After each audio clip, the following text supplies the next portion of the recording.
یہ آیت دراصل نبیوں کی بیویوں کے حوالے سے نہیں بلکہ ایمان اور کفر کے فرق کو واضح کرنے کے لیے نازل ہوئی تھی۔ اور بیٹا میرا تو پریشان ہے۔ ان آیت میں جو نوح علیہ السلام اور لوط علیہ السلام کی، اگر آپ بعد میں دینا چاہیں آنسر تو بعد میں دے سکتی ہیں۔ جی اپی،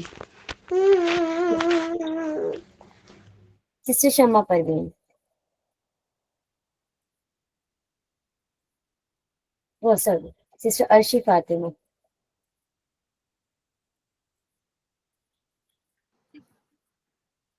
جی، اس میں یہ بتایا گیا ہے کہ دو عورتیں جو نبی کریم صلی اللہ علیہ وسلم کی بیویاں تھیں تو وہ بھی دوستی ہو گئی، لوط علیہ السلام کی بیوی اور نوح علیہ السلام کی بیوی، وہ ایمان نہیں لائی تھی۔ تو اس کا مطلب یہ ہے، اور دو عورتیں، ایک آسیہ رضی اللہ تعالیٰ اور مریم رضی اللہ تعالیٰ عنہا، وہ جنتی عورتیں تھیں۔ تو اس میں یہ دکھایا گیا کہ ماحول کی وجہ سے یا کسی رشتے کی وجہ سے جنت نہیں جاتا انسان، اس کے لیے ایمان اور نیک عمل ہونا ضروری ہے۔ نوح علیہ السلام کی بیوی تھی، جو نبی کی بیوی تھی، تب بھی نوح علیہ السلام جب کشتی بنا رہے تھے تو لوگ ان کا مذاق اڑا رہے تھے، ارے طوفان کہاں آ رہا ہے، تو ساتھ میں وہ بھی مذاق اڑا رہی تھی۔ اور نوح علیہ السلام کا بیٹا بھی ایمان نہیں لایا تھا۔ تو رشتے کا کوئی اہمیت نہیں ہے، مین ہے اللہ، ایمان اور عمل۔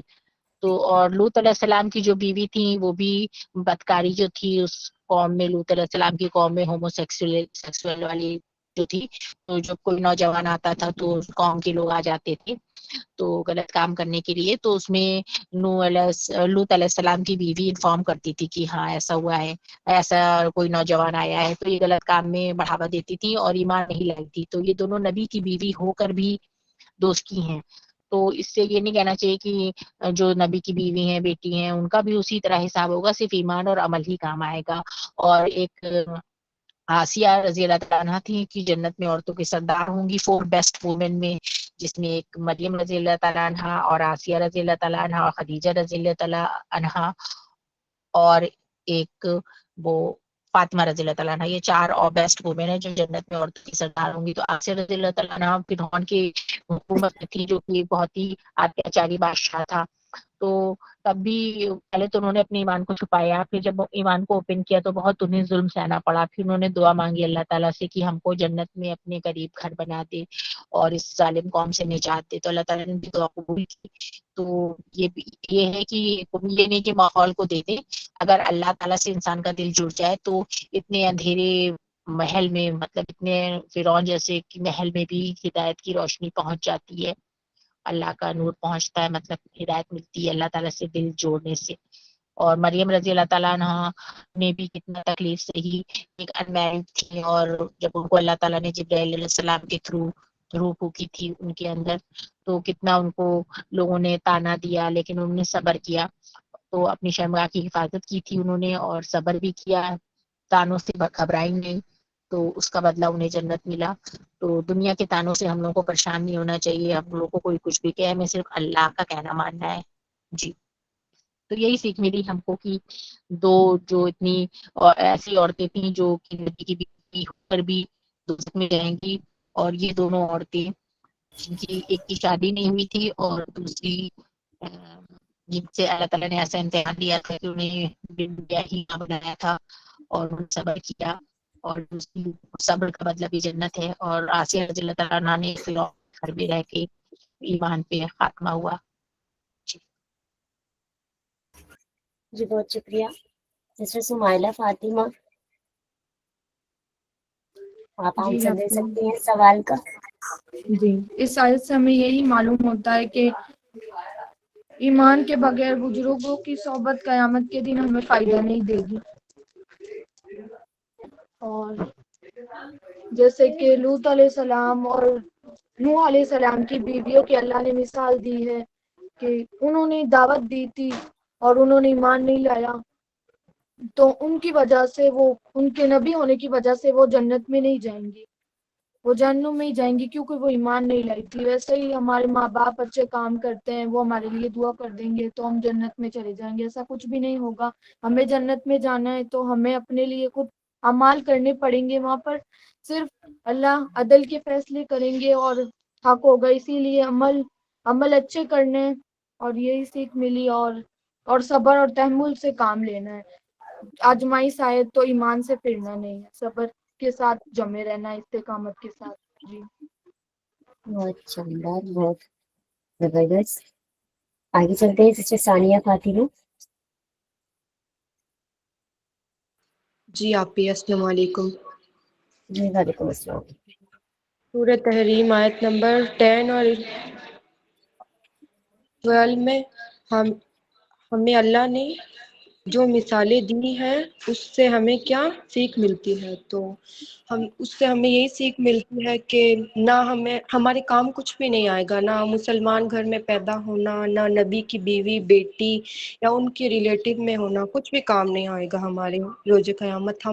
یہ کام صرف ہمارے جو اعمال ہوں گے اچھے برے وہی آئیں گے. وہ ہمیں جنت جہنم وہ جو ڈیسائیڈ ہوگا وہ ہماری اسی بیسس پر ہوگا. تو ہمیں دیکھنا ہے کہ ہمیں زندگی کس حساب سے جینی ہے، اللہ تعالیٰ کے قرآن اور حدیث کے مطابق گزارنی ہے یا اللہ تعالیٰ کی نافرمانی کر کے گزارنی ہے. تو پھر ہمیں ویسا ہی وہ ملے گا قیامت کے دن. جی جزاک اللہ خیرہ. جی بہت شکریہ. سسٹر شمع، کیا آپ آنسر کرنا چاہیں گی؟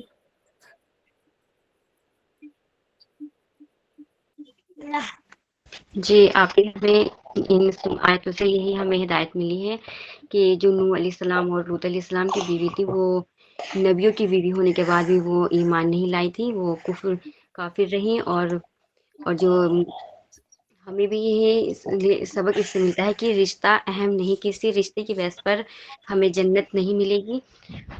اور ہمیں اور جو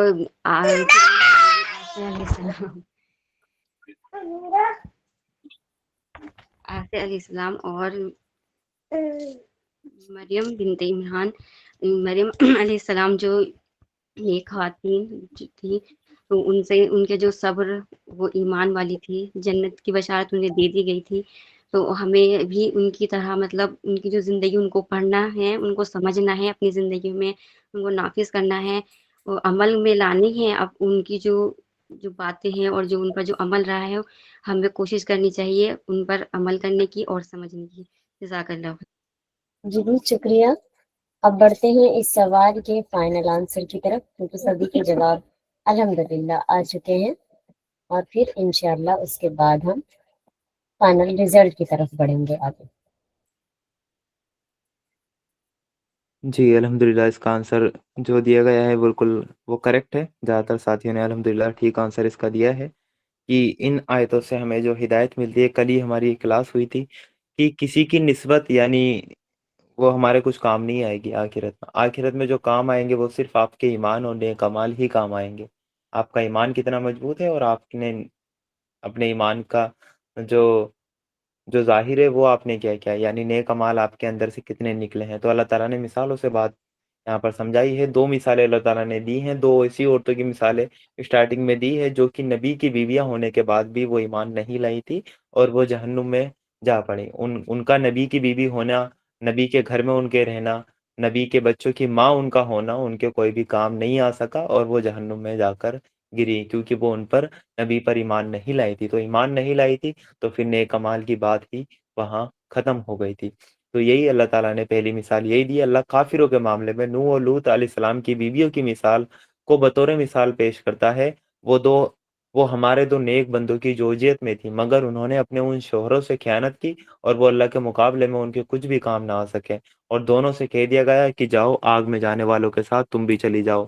اس کے بعد آیت نمبر 11 میں اللہ تعالیٰ اہل ایمان کے معاملے میں پھر ایک مثال اللہ تعالیٰ پیش کرتا ہے. پہلی مثال اللہ تعالیٰ نے فرعون کی بیوی کی مثال پیش کری کہ فرعون جو کہ وقت کا طاغوت تھا، خود کو رب کہتا تھا، اللہ تعالیٰ کا دشمن تھا، اللہ تعالیٰ سے بغاوت اس نے کر رکھی تھی.